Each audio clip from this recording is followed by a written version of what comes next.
Hello guys, my name is Vikram. Welcomes you to strive for progress. Topic आपको पता लग गया होगा। इसमें जरूरी नहीं है कि मैं सारे दुर्ग की आपको डिटेल करवाऊंगा। जो आपको ट्रिक के अकॉर्डिंग याद हो सकता है, जो कि अक्सर एग्जाम में पूछा जाता है कि जैसे पृथ्वीराज सिसोदिया की जो छतरी है किस दुर्ग में आती है, ऐसे जो फैक्ट्स है ना उसको मैं आपको याद करवाऊंगा ट्रिक से। चलिए स्टार्ट करते हैं। फर्स्ट हमारा है गागरोन दुर्ग। इसको कैसे याद करोगे आप? गागरोन में आपको मिल रहा है रोन, मतलब अगर कोई बच्चा रो रहा है तो उसको हम चुप करवाने के लिए क्या करते हैं, उसको चॉकलेट वगैरह देते हैं, मतलब कोई मीठी चीज देते हैं। तो इससे आपका आ जाएगा मीठे साहब की दरगाह इस दुर्ग में। नेक्स्ट है आपका अंधेरी बावड़ी जोहर कुंड गिद्ध कराई। और ये सब कैसे याद करेंगे, तो छोटी सी स्टोरी है कि एक अंधा आदमी है जो कि एक कुंड में गिर जाता है और रोने लग जाता है। तो उसकी आवाज सुनकर जो आसपास के लोग हैं वो वहां पे इकट्ठे होते हैं और उसे बाहर निकालने की बजाय उसका पहले नाम पूछते हैं कि तेरा नाम क्या है। तो वो क्या बोलता है, जालियो, पहले बल लगाकर बाहर तो निकाल लो। तो जालियो का साउंड आपको पता लग जाएगा कि मैं कहना क्या चाहता हूं। तो इससे आपको याद क्या होता है, अंधा था, अंधा से अंधेरी बावड़ी इस दुर्ग में है। कुंड में गिर गया तो जोहर कुंड है इसमें। और उसके कुंड में गिरने से, मतलब कुएं में गिरने से तो उसकी क्या लगेगा, नीचे से मिट्टी होती है ना, तो गाद लगेगा। तो गाद से क्या आ जाएगा, गिद्ध कराई भी आ जाएगा आपका। उसका पहले क्या पूछा उन्होंने, नाम पूछा। तो नाम से नाम से क्या आ जाएगा, बिना नीम का दुर्ग है ये। नेक्स्ट है आपका, वो क्या बोला था, जालियो, बल लगा के पहले बाहर तो निकाल लो। तो जालियों से आपका आ जाएगा जालिम कोट, जय को सह में कन्वर्ट करना है आपने। नेक्स्ट है आपका बुलंद दरवाजा, बल लगाकर, बल से बुलंद दरवाजा भी इस दुर्ग में है। ये आपको याद हो गया होगा। नेक्स्ट हमारा कुंभलगढ़ दुर्ग। इसमें स्टोरी कुछ ऐसे है कि एक रानी है जिसका जो माली है उसको उसने एक बाहर, महल के बाहर एक छतरी बनी हुई थी, उसमें उसको ठहरने के लिए बोल दिया। तो रानी को बोल रहा है, एक तो सर्दी का मौसम था तो वो बोल रहा है कि एक तो पृथ्वी ठंडी है और दूसरा मुझे छतरी में ठहरने के लिए बोल दिया, तो मुझे तो ठंड लग रही है। तो इससे आपको याद क्या होता है, रानी का क्या था, वो माली था, तो जाली रानी का मालिया इस दुर्ग में बना हुआ है। नेक्स्ट वो क्या बोल रहा था, पृथ्वी एक तो ठंडी है तो पृथ्वी से पृथ्वीराज, दूसरा मुझे छतरी में ठहरने के लिए बोल दिया, तो छतरी से क्या आ जाएगा, पृथ्वीराज सिसोदिया की छतरी है। अब इसमें ये कैसे याद रहेगा कि ये 12 खंभों की है। तो मैंने क्या बोला था उसमें, एक तो पृथ्वी ठंडी है और दूसरा छतरी में ठहरने के लिए बोल दिया, तो एक तो से दूसरा, तो एक दो, तो 12 खंभों की यहाँ पे छतरी है। नेक्स्ट इसमें 9 प्रवेश द्वार है, 9 कैसे आएगा, ये क्वेश्चन बहुत आता है कि ये 9 प्रवेश द्वार किस दुर्ग में है। तो कैसे याद करोगे, कुंभलगढ़ को आपको क्या लिखना है, ऐसे लिख लिया इसको। अब यहां से देखो, इसका ये वाला पार्ट देखो आप, इतने वाला, इसको काट दो तो यहां से आपको ये 9 ही मिल रहा, यहां से 9 मिल जाएगा कुंभलगढ़ में से। तो यहां से क्या आ जाएगा, इसका 9 प्रवेश द्वार है। नेक्स्ट है हमारा रणथंभौर दुर्ग। रणथंभौर में आपको रन मिल रहा है, रन मतलब भागना। तो आदमी जो है वो भागेगा कैसे, अगर उसमें एनर्जी होगी, और एनर्जी कहां से आएगी, प्रोटीन से, और प्रोटीन किस में होता है, अंडे में होता है। इसका जो आकार है वो है अंडाकार। नेक्स्ट इसकी जो श्रेणी है वो कौन सी है, रणथंभौर है तो ए रन, तो इसमें रन तो आ ही रहा है, तो ए रन दुर्ग हो गया, मतलब इसका जो रास्ता है वो दुर्गम है। नेक्स्ट ये गिरी दुर्ग है, वो कैसे याद करेंगे, अगर कोई लड़का भाग रहा है तो अचानक से वो गिर भी तो सकता है ना, भागते भागते तो गिर सकता है, तो गिरी दुर्ग भी आ जाएगा यहां से। नेक्स्ट है हमारा जोगी महल। कुछ तो भागते हैं और कुछ जॉगिंग भी तो करते हैं ना, जॉगिंग भी तो एक भागने का टाइप ही है, धीरे धीरे जॉगिंग करते हैं। तो यहां से जॉगिंग से क्या आ जाएगा, जोगी महल इस दुर्ग में बना हुआ है।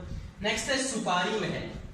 तो एक अमीर का बच्चा है जो कि दौड़ में फर्स्ट आना चाहता है, और एक गरीब का बच्चा है, भागता कौन सा ज्यादा है, गरीब का बच्चा। तो अमीर वाला क्या करेगा, सुपारी देगा ना उसकी, किसी ना किसी को बोलेगा कि इसके भागने में कोई ना कोई अड़चन पैदा कर देना ताकि मैं आगे निकल जाऊं, तो सुपारी दी उसने, तो सुपारी महल आ गया।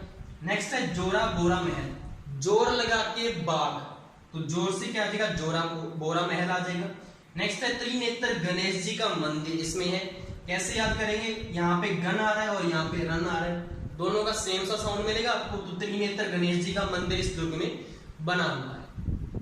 नेक्स्ट हमारा है आमेर दुर्ग, कैसे याद करेंगे, आमेर में आपको मिल रहा है यहाँ पे आम, तो आम कौन लेके आया, काका लेके आए, तो काका से क्या आ जाएगा, काकेलगढ़ दुर्ग इसको कहा जाता है।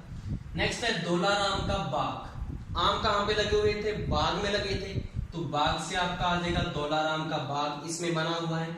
नेक्स्ट है मावठा जलाशय, मावट क्या होती है, वर्षा होती है जो शीत ऋतु में होती है, तो वर्षा होगी तभी तो आम पकेंगे, तो आम से क्या आ जाएगा मावट, और आम पकेंगे, मावठा जलाशय यहाँ पे बना हुआ है। दीवान एक आम में तो आम आ ही रहा है, तो आम से आमेर में। बारादरी महल, अब जिस राजा की यहाँ पे आम का बाग लगा हुआ है, उनकी जो रानी है वो क्या बोली, ऐसा करते हैं आम का बाग बेच देते हैं और हम दरियां खरीद लेते हैं। ये सभी को पता है कि औरतों को क्या चाहिए, दरियां चाहिए, चद्दरें चाहिए, तो यही इकट्ठा करती रहती हैं, तो यहाँ से क्या आ जाएगा, दरी महल, बारादरी महल आ जाएगा। नेक्स्ट आपका केसर क्यारी, आम किस में लगे हुए थे, क्यारियों में लगे थे, तो केसर क्यारी भी यहाँ से आ जाएगा। नेक्स्ट हमारा है जयगढ़ दुर्ग, जो कि जयपुर में है और इसका निर्माण करवाया मिर्जा राजा जय सिंह ने।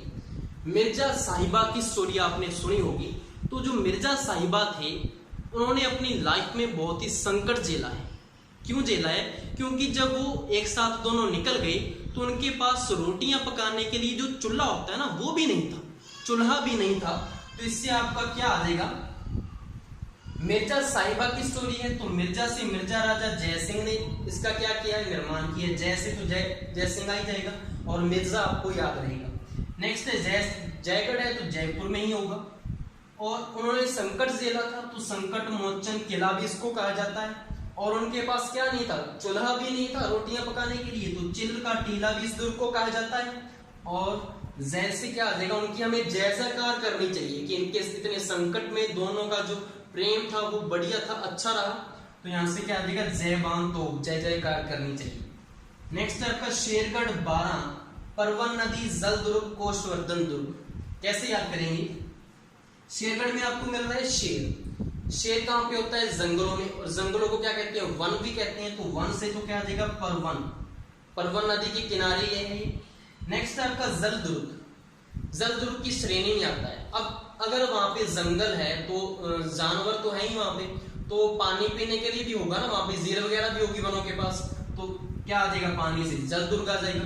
नेक्स्ट है कोषवर्धन दुर्ग भी कहा जाता है इसको, कैसे याद करेंगे, कोष क्या होता है, कोष होता है खजाना, खजाना किसका है, वनों का, कैसे, वर्धन में वै और नय मिल रहा है यहाँ पे, वर्धन में वन, तो खजाना किसका है, वनों का, मतलब क्या है वो, जंगल है, जंगल है तो क्या होगा, शेर होगा, तो यहाँ से शेरगढ़ आ जाएगा और कोषवर्धन दुर्ग कहा जाता है इसको। नेक्स्ट है आपका चित्तौड़गढ़ दुर्ग, गंभीरी व बेड़च नदियों के संगम पर बना हुआ है। चित्तौड़गढ़ जो दुर्ग था उसमें एक राजा हुआ था, आपको अगर हिस्ट्री पढ़ी हुआ आपने, रतन सिंह उसका नाम था, और जो रतन सिंह था उसकी जो रानी थी उसका नाम था पद्मिनी। तो अपनी रानी के लिए क्या था, वो सीरियस था और वो बोलता था कि अगर हमारे बीच में अगर कोई आया तो वो जिंदा नहीं बचेगा।